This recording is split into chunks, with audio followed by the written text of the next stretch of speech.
Hey guys, it's me again, and today I have another LEGO steam locomotive review here. So, you're probably wondering, why am I starting off at this angle here with my Hogwarts Express, which I recently modified.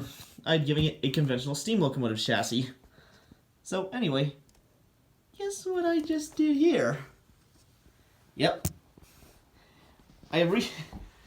Today, I've actually just enlarged this thing, again, by 4 studs here, to be specific. So, you're probably wondering how I did this build. And why I did it in the first place. And by the way, the tender and the passenger car still remain unchanged. Because I'm not having any problems with them at the moment right now. Oh, I mean, I'm perfectly fine with those. I mean, I was pretty happy with, if you guys remember, I was pretty happy actually with how the design turned out in the first place, but there was just a bit of a problem. It looked a bit too chubby and a bit out of proportion for a Great Western Hall class locomotive. Yes, in case you're wondering, the original name of this locomotive was, of course, Olton Hall. By the way, and in case you're probably also not aware, Olton Hall, or Hogwarts Castle, is a part of a class of Great Western 10-wheelers known as the Hall class locomotives, named after British halls. So, one thing I had noticed, was that this thing looked a bit too chubby for a Hall, mainly due to the small size of the chassis that it actually used to sit on, because this ultimately had limited the space on the. This ultimately limited the space here. So what I did was I created a new chassis that's actually 4 studs longer.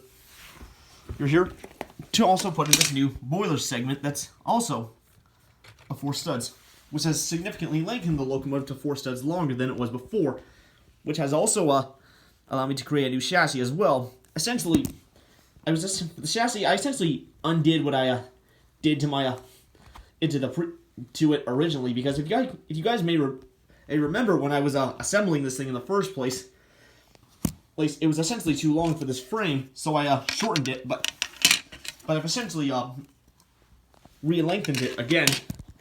Well, not exactly. Yeah, and I've also come up with these alternate driving rods because I didn't have any spare pieces that were long enough.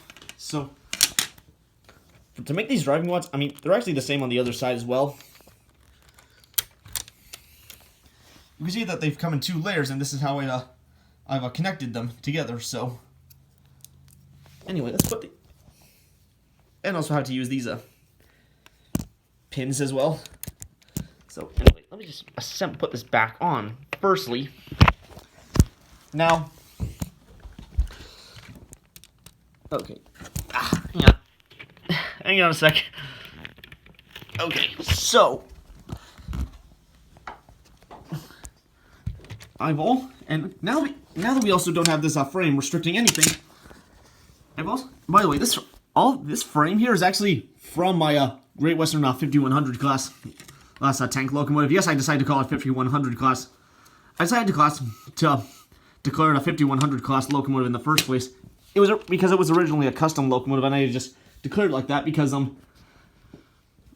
class is a 262 Prairie, and also has been preserved in British Railway black, which is the color I used for it. So anyway, moving along here, and now that we don't also have the restriction of this chassis here, this also allowed me to put in this extra piece here, which you may have also noticed on the Great Western Halls as well, and also this 1x6 here. But sadly, I didn't have the right kind of a 1x6 ready, so I just used this instead. I mean, it's not too big of a deal. It's not too big of a deal. I'm gonna replace it later. So now you may notice that these 2 driving wheels are actually spaced out a bit more than this. Yes, essentially. Now, these 2 are spaced out by 5 studs, while this one's only spaced out by, these 2 are only spaced out by 4 studs. The problem was that, with spacing out these 2 by 5 studs was that when going around curves,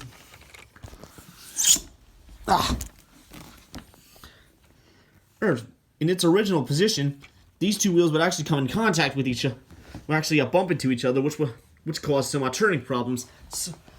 So, which is the reason why I had to move this driving wheel back a bit, and also for the, which also was also another reason for this exclusive side rod length. I mean, it's not too noticeable from a distance here. So, I mean, it might be, if you look closely, it will be noticeable, but it's not too big of a deal. I'm not all worried about that as well. Everything else is pretty much still the same. I mean, I've pretty much just moved everything off the old chassis and just moved it into its exact place here, and also did make some modifications here and there to so that it would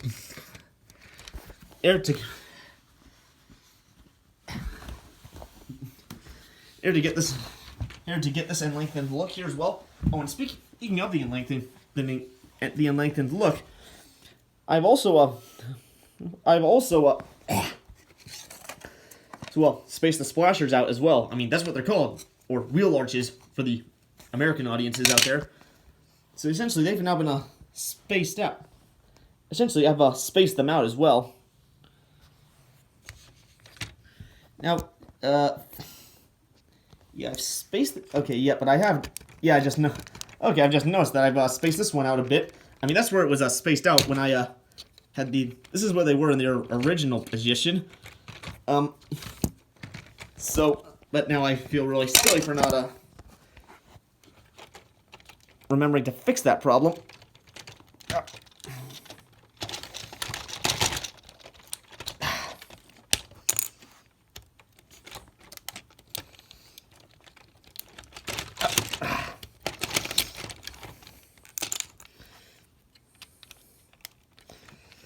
Okay.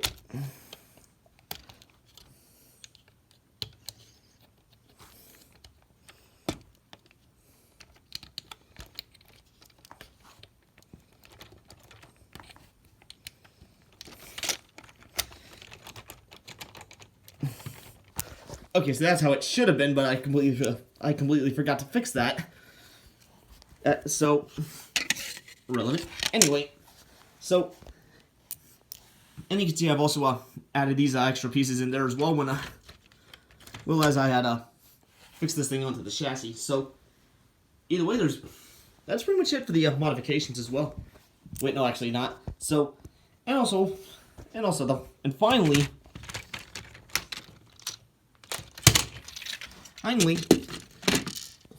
there's this part here as well.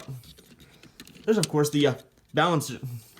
There's this, and I also had to add some space as well underneath this part of the frame as well, so that to help keep the locomotive more stable on its pilot or lead truck here. So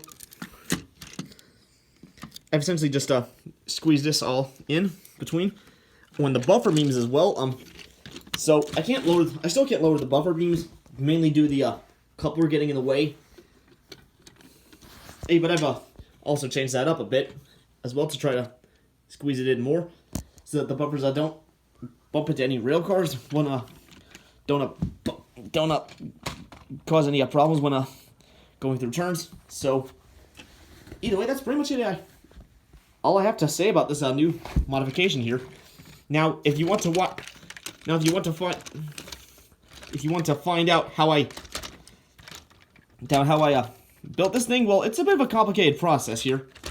You're firstly gonna have to watch that video of when I originally. You're firstly gonna have to watch the original video of me converting the 2010 Hogwarts Express into with a onto this chassis here, and also making the drive wheelbase for this chassis here. So you could just copy that design first and then just did what I did here, or just skip straight to this step. I don't know what would work best for you. I mean, and there are also other ways to modify LEGO Hogwarts Express models, not just the 2010 model, but also the 2018 model as well. Even though if you're more of a beginner, even though I think this set's still easier to modify, this version's still easier to modify. Anyway, guys, that's pretty much it for this review. I hope you enjoyed. If you did, definitely press that like button and subscribe to this channel. And if you're already subscribed, don't forget to turn on the notification bell so that way you'll be notified every time new videos like this are posted. I will see you guys in the next video. Peace out, everyone.